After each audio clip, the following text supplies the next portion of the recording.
నందమూరి కుటుంబంలో మరోసారి విభేదాలు బయటపడ్డాయి. నేడు సీనియర్ ఎన్టీఆర్ 28వ వర్ధంతి సందర్భంగా బాలకృష్ణ జూనియర్ ఎన్టీఆర్ల మధ్య ఫ్లెక్సీల వార్ కనిపించింది. రామారావు వర్ధంతిని పురస్కరించుకుని ఎన్టీఆర్ ఘాట్ వద్ద ఈ రోజు ఉదయం బాలకృష్ణ కంటే ముందే తెల్లవారుజామున తారక్ అండ్ కళ్యాణ్ రామ్లు కలిసి ఎన్టీఆర్ ఘాట్ వద్ద నివాళులర్పించి శ్రద్ధాంజలి ఘటించారు. ఆ తర్వాత బాలకృష్ణ తన కుటుంబ సభ్యులతో వెళ్లి నివాళులర్పించారు. ఇక్కడే వివాదం మొదలైంది. ఎన్టీఆర్ ఘాట్ వద్ద ఎన్టీఆర్ ఉన్న ఫ్లెక్సీ కనిపించగానే బాలయ్య ఫైర్ అయ్యారు. ఎన్టీఆర్ ఫ్లెక్సీని తొలగించాల్సిందిగా హుకుం కూడా జారీ చేశారు. దీంతో బాలకృష్ణ అభిమానులు జూనియర్ ఎన్టీఆర్ ఫ్లెక్సీలను తొలగించేశారు. బాలకృష్ణ వచ్చి వెళ్లిన మరుక్షణమే ఫ్లెక్సీలు తొలగించేశారు. ఫ్లెక్సీలు తొలగించడంపై జూనియర్ ఎన్టీఆర్ అభిమానులైతే ఆగ్రహం వ్యక్తం చేస్తున్న సిచ్యువేషన్ మనకు కనిపిస్తోంది.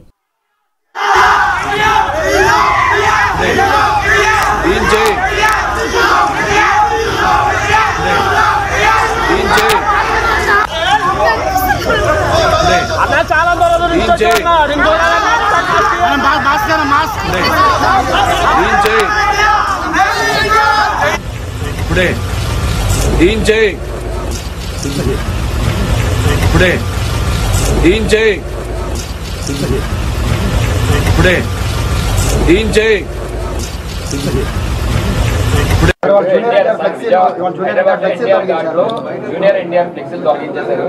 బాలకృష్ణ గారు చెప్తేనే తీసేసామని చెప్పి కూడా చెప్తున్నారు అక్కడ ఎన్టీఆర్ ఘాట్లో హైదరాబాద్. జూనియర్ ఎన్టీఆర్ ఫ్లెక్సీలు తొలగిస్తే ఎవడ తీయమన్నా అది కానీ ఊడిపోయిన ఎంట్రీ కానీ ఊడిందా? వాళ్ళ నీచమైన బుద్ధి. ఎన్టీ రామారావు పేరు చెప్పి భజన చేసుకునేటువంటి కుటుంబ సభ్యులు ఎన్టీ రామారావుని పెద్ద ఎన్టీఆర్నేమో చంద్రబాబు కోసం దించారు. జూనియర్ ఎన్టీఆర్నేమో సిగ్గు. బాలకృష్ణ గారు చెప్తేనే తీసేసామని చెప్పి కూడా చెప్తున్నారు అక్కడ ఎన్టీఆర్ ఘాట్లో హైదరాబాద్. జూనియర్ ఎన్టీఆర్ ఫ్లెక్సీలు తొలగిస్తే ఎవడ తీయమన్నా అది కానీ ఊడిపోయిన ఎంట్రీ కానీ ఊడిందా? వాళ్ళ నీచమైన బుద్ధి. ఎన్టీ రామారావు పేరు చెప్పి భజన చేసుకునేటువంటి కుటుంబ సభ్యులు ఎన్టీ రామారావుని పెద్ద ఎన్టీఆర్నేమో చంద్రబాబు కోసం దించారు. జూనియర్ ఎన్టీఆర్నేమో సిగ్గు. మా ఇన్పుట్ ఎడిటర్ సంజయ్ అందుబాటులో ఉన్నారు. సంజయ్, బాబాయ్ వర్సెస్ అబ్బాయి ఏంటి ఈ ఫ్లెక్సీ వార్? చాలా టైమ్స్ ఇది జరుగుతూనే ఉంది ఫ్రీక్వెంట్లీ, ఎందుకని? సౌమ్య, మొత్తమీన బాబాయికి అబ్బాయికి మధ్య గ్యాప్ పెరిగింది అనడానికి ఈరోజు జరిగినటువంటి సీనియర్ ఎన్టీ రామారావు 28వ వర్ధంతి సందర్భంగా బట్టబయలైందని చెప్పుకోవచ్చు. ఎందుకంటే ఈరోజు ఈ వర్ధంతికి సంబంధించి ఎన్టీఆర్ ఘాట్ వద్ద ఎన్టీ రామారావుకు సంబంధించినటువంటి కుటుంబ సభ్యులందరూ నివాళులు అర్పించడానికి చాలామంది వచ్చారు. వాళ్ళ కూతురు కావచ్చు, వాళ్ళ కొడుకులు కావచ్చు, మన్మన్లు కావచ్చు, రకరకాల అందరూ అది సీనియర్ ఎన్టీఆర్కి సంబంధించినటువంటి కుటుంబ సభ్యులందరూ వచ్చి నివాళులు అర్పించిన సందర్భం మనం చూసాము. ఆ విజువల్స్లో చాలా స్పష్టంగా కనిపిస్తుంది. ఒకటి. రెండవది ఏంటంటే ఇక్కడ ఉదయమే జూనియర్ ఎన్టీఆర్ అదేవిధంగా అది తారక్ వీళ్ళిద్దరు వచ్చేసేసి అక్కడ నివాళులు అర్పించి ఉదయమే వెళ్ళిపోవడం జరిగింది. తర్వాత దీనికి సంబంధించినటువంటి అక్కడ కొంతమంది ఎన్టీఆర్కి సంబంధించినటువంటి అభిమానులు సీఎం జిందాబాద్, సీఎం జూనియర్ ఎన్టీఆర్ అని ఇట్లా నినాదాలు చేయడము, కొంత ఆయన యూట్యూబ్లోనో లేకపోతే అది టీవీలో చూసినటువంటి బాలకృష్ణ దాన్ని జీర్ణించుకోలేదని చెప్పుకోవచ్చు. అందులో భాగంగా బాలకృష్ణ వచ్చేసరికి ఎన్టీఆర్ ఘాట్ వద్ద ఎక్కడ కూడా బాలకృష్ణకు కానివ్వండి, చంద్రబాబు నాయుడు కానివ్వండి, వాళ్ళకి సంబంధించినటువంటి ఫ్లెక్సీలు ఎవరి కూడా వాళ్ళ కుటుంబ సభ్యులకు సంబంధించిన ఫ్లెక్సీలు ఎక్కడ కనిపించకపోగా జూనియర్ ఎన్టీఆర్ ఫ్లెక్సీ కనిపించడంతో ఆగ్రహానికి గురైనటువంటి బాలకృష్ణ వెంటనే దీన్ని ఇక్కడి నుంచి తొలగించాలనేసి నేరుగా ఆయన చెప్పారు. అది ఆన్ ది స్పాట్లో బాలకృష్ణ వచ్చి వెళ్ళిన వెంటనే అక్కడ ఉన్నటువంటి జూనియర్ ఎన్టీఆర్కి సంబంధించినటువంటి ఫ్లెక్సీలను తొలగించారు అక్కడ ఉన్నటువంటి నిర్వాహకులు. మొత్తం మీద ఎప్పుడైతే ఇక్కడ అంటే ఈ ఫ్లెక్సీల గొడవ స్టార్ట్ అయ్యిందో వెంటనే ఏపీ రాజకీయాల్లో ఒకసారి అంటే ఇక్కడ టీడీపీకి ఇక్కడ జూనియర్ ఎన్టీఆర్కి సంబంధించింది కూడా కొంత రాజకీయ రచ్చ పులుముకుందని చెప్పుకోవాలి. కొడాలి నాని మాట్లాడుతూ ఎన్టీ రామారావు బొమ్మ పెట్టుకొని వీళ్ళు రాజకీయాలు చేస్తున్నారు, ఎన్టీ రామారావు పేరు చెప్పుకొని వీళ్ళు రాజకీయాలు చేస్తున్నారు, చంద్రబాబు నాయుడు కావచ్చు, బాలకృష్ణ కావచ్చు. ఇలాంటి నీచ రాజకీయాలు అవసరం లేదు. ఎంతమంది చంద్రబాబులో వచ్చినా కూడా ఏపీలో తెలుగుదేశం పార్టీ ఉనికే లేదు. చంద్రబాబు నాయుడు అటువంటి బాలకృష్ణలు కావచ్చు, చంద్రబాబు నాయుడు కావచ్చు, ఎంతమంది వచ్చినా కూడా ఏపీలో ఏపీలో తెలుగుదేశం పార్టీకి సంబంధించినటువంటి వాళ్ళు అంటే ఊచ లేకుండా చేయడానికి ఇవన్నీ ప్రయత్నాలు చేస్తున్నారు. వాళ్ళ యొక్క ఉనికి చాటుకోవడానికే ఇలాంటి నీచ రాజకీయాలు చేస్తున్నారు అనేసి కొడాలి నాని ఒకనొక సందర్భంలో ఆయన ఈరోజు చెప్పడం జరిగింది. ఎగ్జాక్ట్లీ. అంటే సంజయ్ 1000 మంది బాలకృష్ణలు రాని చంద్రబాబులు వచ్చినా కూడా జూనియర్ ఎన్టీఆర్ను ఏమీ చేయలేరు. లోకేష్ కోసమే జూనియర్ ఎన్టీఆర్ను సర్వనాశనం చేస్తున్నారు అనేటువంటి మాట కూడా చెప్పారు. నిజంగా ఇది రాష్ట్ర రాజకీయాల్లో కొంత చర్చ అయితే జరుగుతుంది. అంటే ఎప్పుడైతే ఫ్లెక్సీలకు సంబంధించినటువంటి బాబాయ్ అబ్బాయికి సంబంధించిన విభేదాలు ఎప్పుడైతే తారాస్థాయికి చేరారో అప్పటి నుంచి కొంత అంటే ఇప్పుడు అది కొడాలి నాని మాట్లాడుతుందంటే 1000 మంది చంద్రబాబులు వచ్చినా 1000 మంది బాలకృష్ణ వచ్చినా కూడా ఇక్కడ ఏపీలో ఎలాంటి ఉనికి చాటుకోరు తెలుగుదేశం పార్టీ. ఎందుకంటే అధికారం కోల్పోయిన తర్వాత వాళ్ళ మతస్థిమితం లేకుండా తెలుగుదేశం పార్టీ నాయకులు కావచ్చు, చంద్రబాబు నాయుడు కావచ్చు మాట్లాడుతున్నారు అనేసి అక్కడ జరుగుతున్న అక్కడ ఉన్నటువంటి కొంతమంది సీనియర్ వైసీపీకి సంబంధించిన వాళ్ళు కావచ్చు, కొంత రాజకీయ విశ్లేషకులు కూడా కొంత వీళ్ళు మతిమరిచి అంటే మనస్తాపం గురయ్యేసి వాళ్ళు మతస్థిమితం లేకుండా మాట్లాడుతున్నారు అనేసి కొంత అంటే అక్కడ రాజకీయ ఉన్నటువంటి కొంతమంది రాజకీయ సీనియర్ నేతలు ఉన్నటువంటి వాళ్ళు చెప్తున్నటువంటి అంశం చాలా స్పష్టంగా కనిపిస్తుంది. ఈరోజు అంటే ఎప్పుడైతే చంద్రబాబు నాయుడు స్కిల్ డెవలప్మెంట్కి సంబంధించినటువంటి కేసులో అరెస్ట్ అయ్యి అంటే విచారణ ఖైదీగా రాజమండ్రి జైలులో ఉన్న సమయంలో ఏ రోజు కూడా జూనియర్ ఎన్టీఆర్ కావచ్చు, జూనియర్ ఎన్టీఆర్కి సంబంధించినటువంటి క్యాడర్ కావచ్చు ఎప్పుడు కూడా చంద్రబాబు నాయుడుని పరామర్శించలేని పరిస్థితి అయితే అది మనందరం చూసిన విషయమే. అందులో భాగంగా ఇదంతా ఎప్పుడైతే ఈ గూడ్పుట నడుస్తుందో నిజంగా కూడా అప్పటి నుంచి ఎప్పుడైతే జూనియర్ ఎన్టీఆర్ ఇక్కడ రాలేదో ఆ రోజు నుంచి ఈ రోజు వరకు చాలా సందర్భాల్లో చాలా విషయాల్లో తెలుగుదేశం పార్టీకి సంబంధించినటువంటి కార్యకర్తలను కావచ్చు, తెలుగుదేశం పార్టీకి సంబంధించినటువంటి క్యాడర్ను వ్యతిరేకిస్తూ వచ్చినటువంటి జూనియర్ ఎన్టీఆర్ ఈరోజు ఓన్లీ ఫ్లెక్సీలకు సంబంధించినటువంటి ఒక్కసారిగా బట్టబయలేదని చెప్పుకోవచ్చు. బాబాయికి అబ్బాయికి ఉన్నటువంటి గ్యాప్ ఈరోజు స్పష్టత చాలా స్పష్టంగా ఆదేశాలు ఇచ్చి దీన్ని తొలగించారు. ఇక్కడ నుంచి జూనియర్ ఎన్టీఆర్కు బాలకృష్ణకు ఎలాంటి సంబంధం లేదు అని చెప్పడానికి ఈరోజు జరిగిన సంఘటన అని చెప్పొచ్చు. అందులో భాగంగా గతంలో కూడా జూనియర్ ఎన్టీఆర్కి సంబంధించినటువంటి సినిమాల విషయంలో కావచ్చు, జూనియర్ ఎన్టీఆర్ చేసినటువంటి కామెంట్స్ విషయంలో కూడా బాలకృష్ణ పెద్దగా స్పందించలేదు. కాకపోతే ఈరోజు అతన్ని ఎందుకంటే బావకు చంద్రబాబు నాయుడు జరిగినటువంటి అన్యాయం పైన ఎక్కడ కూడా జూనియర్ ఎన్టీఆర్ స్పందించలేదు. అందుకే ఇతను మా కుటుంబ సభ్యులు కాదు, మాకు సంబంధం లేదు అనే విధంగానే ఈరోజు అది ఎన్టీఆర్ ఘాట్ వద్ద జరిగినటువంటి విషయాన్ని చాలా బహిర్గతంగా బాలకృష్ణ చెప్పారని చెప్పుకోవచ్చు సౌమ్య. కానీ సంజయ్ వీళ్ళ సినిమాలు ఎప్పుడు రిలీజ్ అయినా సరే సభలు కావచ్చు, సమావేశాలు కావచ్చు, ఈ ఫ్యామిలీకి సంబంధించి ఎక్కడ సినిమాలు ఏదైనా సభ జరిగినా అందరూ హాజరవుతుంటారు. అంటే బాలకృష్ణ అభిమానులు కావచ్చు, జూనియర్ ఎన్టీఆర్ అభిమానులు కావచ్చు, లేదంటే కళ్యాణ్ రామ్ అభిమానులు కావచ్చు. సో వీళ్ళందరూ కూడా ఒకే చోట తమ అభిమానాన్ని చాటుకుంటూ ఉంటారు. కానీ ఈరోజు ఫ్లెక్సీలో వివాదం జరిగిన తర్వాత మాత్రం జూనియర్ ఎన్టీఆర్కి సంబంధించిన అభిమానులు మాత్రం కొంత ఆగ్రహం వ్యక్తం చేస్తున్నారు. అసలు ఎందుకు ఇట్లా చేయాలి, అసలు ఫ్లెక్సీలు తీసేయడం ఏంటి, ఎందుకు ఇంత కోపం అన్నటువంటి మాట.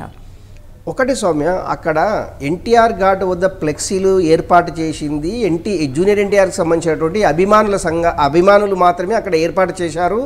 మిగతా వారి అంటే బాలకృష్ణకు సంబంధించింది కావచ్చు, పురంధేశ్వరికి సంబంధించింది కావచ్చు, చంద్రబాబు నాయుడుకి సంబంధించింది కావచ్చు, ఎవరికి సంబంధించిన ఫ్లెక్సీలు ఆ ఎన్టీఆర్ ఘాట్ వద్ద లేకపోవడమే బాలకృష్ణ దీన్ని జీర్ణించుకోలేకపోయాడు అనేసి అక్కడ ఉన్నటువంటి కొంతమంది చెప్పడం జరిగింది. ఎందుకు ఇలాంటి విషయాలు బహిర్గతం ఒకేసారి బహిర్గతం అయ్యావంటే జూనియర్ ఎన్టీఆర్ మా ఫ్యామిలీ గురించి కానీ మా గురించి కానీ ఎక్కడ కూడా స్పందించలేదు, మా ఫ్యామిలీకి జరిగినటువంటి అన్యాయం పైన ఎక్కడ మాట్లాడని వ్యక్తుల యొక్క ఫ్లెక్సీలు ఎన్టీఆర్ ఘాట్ వద్ద ఉండడం సరైంది కాదు అనేసి చెప్పారు. ఇలాంటి ఫ్లెక్సీలు ఇక్కడ ఉండకూడదు అనేసి ఆయన ఆల్రెడీ ఆర్డర్ ఇవ్వడం జరిగింది. వెంటనే బాలకృష్ణ వెళ్ళిపోయిన వెంటనే అక్కడ నుంచి ఫ్లెక్సీలు తొలగించడం జరిగింది. ఫ్లెక్సీలు తొలగించిన వెంటనే జూనియర్ ఎన్టీఆర్కి సంబంధించినటువంటి అభిమానులు ఎవరైతే ఉన్నారో దీని మీద చాలా తీవ్రమైన తీవ్రమైన ఆగ్రహం గురైన అది సందర్భం అయితే మనం చూసాం. ఇంత ముందుకు మనం విజువల్స్లో కూడా చూస్తున్నాము. ఇలాంటి సందర్భము మళ్ళీ పునరావృతం కాకుండా ఉండాలి అంటే జూనియర్ ఎన్టీఆర్ రియల్గా కూడా వాళ్ళు కోరుకుంటుంది ఏంటంటే వాళ్ళ అభిమానులు జూనియర్ ఎన్టీఆర్ కంపల్సరీ రాజకీయాల్లోకి ప్రత్యక్ష రాజకీయాల్లోకి రావాలి అనేసి ఇండైరెక్ట్గా కొంతమంది అభిమానులు చెప్పగానే చెప్పారు. జూనియర్ ఎన్టీఆర్ సీఎం కావాలని కూడా వాళ్ళు కొంత ఆందోళన వ్యక్తం చేశారు. కొంత అంటే ఈ ఫ్లెక్సీలకు సంబంధించినటువంటి ఫ్లెక్సీల తొలగింపుకు సంబంధించినటువంటి కొంత ఆందోళన అయితే కొంతసేపు చేయడం జరిగింది. కాకపోతే ఏంటంటే జూనియర్ ఎన్టీఆర్ పైన ఉన్నటువంటి అభిమానులు కావచ్చు, అభిమాన సంఘాలు కావచ్చు, మొత్తం మీద జూనియర్ ఎన్టీఆర్ అంటే రేపు ఏం జరగబోతుంది, ఎందుకంటే ఏపీలో ఎలక్షన్లు రాబోతున్నాయి మార్చి ఏప్రిల్లో. దీనికి సంబంధించినటువంటి జూనియర్ ఎన్టీఆర్ నిజంగా ప్రత్యక్ష రాజకీయాలకు వస్తాడా, నిజంగా వస్తే ఎలా ఉండబోతుంది రాష్ట్ర రాజకీయాలు, ఏపీ రాజకీయాలు ఏ విధంగా ఉండబోతుంది అనే దాని మీద కొంత అయితే రాజకీయాల్లో కొంత చర్చ జరుగుతుంది. ఈ ఫ్లెక్సీల అది చినికి వారి గాలివానగా మారింది అని చెప్పడానికి ఈరోజు ఫ్లెక్సీలే ఉదాహరణ అని చెప్పుకోవచ్చు. నిజంగా జూనియర్ ఎన్టీఆర్ ఒకవేళ రాష్ట్ర రాజకీయాలకు వస్తే ఏ పార్టీ నుంచి ఆయన బరిలోకి దిగుతారో, నిజంగా జూనియర్ ఎన్టీఆర్ వస్తే నిజంగా కొత్త పార్టీ పెట్టే అవకాశం ఉందా? కొత్త పార్టీ పెట్టే అవకాశం అయితే ఇప్పుడు స్పష్టంగా ఇప్పుడైతే కనిపించే దాఖలు అయితే కనిపించలేదు, ఎందుకంటే దానికి ప్రాసెస్ ఉంటుంది, పెద్ద ప్రాసెస్. కాకపోతే ఇప్పుడు జరుగుతున్నటువంటి రాజకీయాలకు రావాలంటే జూనియర్ ఎన్టీఆర్ ఎవరిని ఏ పార్టీని సూచి చేసుకునే అవకాశం ఉంది, కొంత రాజకీయాల్లో కొంత చర్చ జరుగుతుంది. కానీ సంజయ్, ఎవరు ఎంత మాట్లాడినా, ఎన్ని విమర్శలు చేసినా, ఇట్లాంటివి ఎన్ని వచ్చినా కూడా ఒక్కసారి కూడా జూనియర్ ఎన్టీఆర్ ఈ మధ్యకాలంలో ఒక చోట కూడా స్పందించలేదు. సో వీటన్నిటికీ దూరంగా ఉండాలని అనుకుంటున్నారా, లేకపోతే ఎప్పటికైనా కలుస్తామని ఆశపడుతున్నారా? ఒకటి సౌమ్య, జూనియర్ ఎన్టీఆర్, కళ్యాణ్ రామ్ ఇద్దరు చాలా సందర్భాల్లో, చాలా ప్రెస్ మీట్లో, చాలా టీవీ ఇంటర్వ్యూలో కూడా కళ్యాణ్ రామ్ కూడా కొన్ని సందర్భాల్లో చెప్పడం జరిగింది. ఇప్పటికీ ఆల్ ఆఫ్ సడన్గా అయితే మాకు రాష్ట్ర రాజకీయాలు కావచ్చు, దేశ రాజకీయాలు కావచ్చు, ముఖ్యంగా రాజకీయాల మీద మాకు ఎలాంటి ఆసక్తి లేదు, రాజకీయాలకు మాకు దూరంగా ఉంటున్నాము, ఓన్లీ మా లైఫ్ మొత్తము ఓన్లీ సినిమాలు అనేది ఒక బిజినెస్, సినిమాలే చేసుకుంటాము, సినిమాల్లోనే మేము సక్సెస్ అవుతాము అనేసి చాలా సందర్భాల్లో జూనియర్ ఎన్టీఆర్ కావచ్చు, కళ్యాణ్ రామ్ కావచ్చు, వీళ్ళిద్దరు చాలా సందర్భాల్లో చాలా మీడియా ఇంటర్వ్యూలో చెప్పడం జరిగింది. ఇప్పుడు ఆల్ ఆఫ్ సడన్ గా ఈ ఫ్లెక్సీలకు సంబంధించినటువంటి బాబాయి అబ్బాయికి సంబంధించినటువంటి గొడవ ఏదైతే ఉందో ఇది రాజకీయాల వైపు రాజకీయ రంగు పులుముకుందని చెప్పుకోవడానికి ఈ ఫ్లెక్సీలే కారణం కావచ్చేమో. ఎందుకంటే గతం వరకు రాజకీయాలు వద్దనుకున్నటువంటి వ్యక్తులు ఇప్పుడు రాష్ట్ర ప్రత్యక్ష రాజకీయాలకు వచ్చే అవకాశము లేకపోలేదు. ఎందుకంటే గతంలో ఎన్టీ రామారావు చనిపోయిన తర్వాత ఉమ్మడి ఆంధ్రప్రదేశ్లో జూనియర్ ఎన్టీఆర్ తెలుగుదేశం పార్టీ తరఫున చాలా బ్రహ్మాండంగా ఆయన అది బస్సు యాత్ర చేసేసి జనాలని ఆకర్షించుకునే విధంగా ఆయన ప్రసంగం కొనసాగించారు. ఎందుకంటే సీనియర్ జూనియర్ ఎన్టీఆర్ ఏ విధంగా మాట్లాడుతున్నారో ఇప్పుడు జూనియర్ ఎన్టీఆర్ కూడా అదే ప్రసంగం కొనసాగించారనేసి ఉమ్మడి రాష్ట్రంలో ఉన్నటువంటి తెలుగుదేశం కార్యకర్తలు కావచ్చు, తెలుగుదేశం క్యాడర్ కావచ్చు, జూనియర్ ఎన్టీఆర్ పైన చాలా ప్రశంసలు కురిపించిన సందర్భాలు మనం చూసినాం. అందులో భాగంగా ఎందుకంటే రాజకీయ లక్షణాలు పుష్కలంగా ఉన్నాయి జూనియర్ ఎన్టీఆర్కి అనేసి కొంతమంది రాజకీయ విశ్లేషకులు చెప్పడం జరిగింది.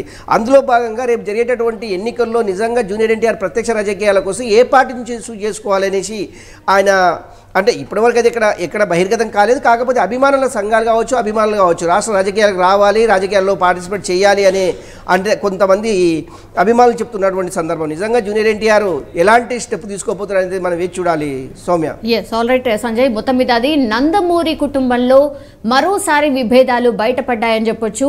నేడు సీనియర్ ఎన్టీఆర్ 28వ వర్ధంతి సందర్భంగా అయితే బాలకృష్ణ అండ్ జూనియర్ ఎన్టీఆర్ల మధ్య ఫ్లెక్సీల వార్ కనిపించింది. రామారావు వర్ధంతిని పురస్కరించుని ఎన్టీఆర్ ఘాట్ వద్ద ఈరోజు ఉదయం బాలకృష్ణ కంటే ముందే తెల్లవారుజామున తారక్ అండ్ కళ్యాణ్ రామ్లు కలిసి ఎన్టీఆర్ ఘాట్ వద్ద నివాళులర్పించి శ్రద్ధాంజలి ఘటించారు. ఆ తర్వాత బాలకృష్ణ తన కుటుంబ సభ్యులతో వెళ్లి నివాళులర్పించారు. ఇక్కడే వివాదం మొదలైంది. మరి ఇది ఇక్కడికే స్టాప్ కాబోతోందా, లేకపోతే కొనసాగబోతోందా? ఈ గ్యాప్ పెరుగుతుందా, తగ్గుతుందా? వేచి చూడాల్సిందే.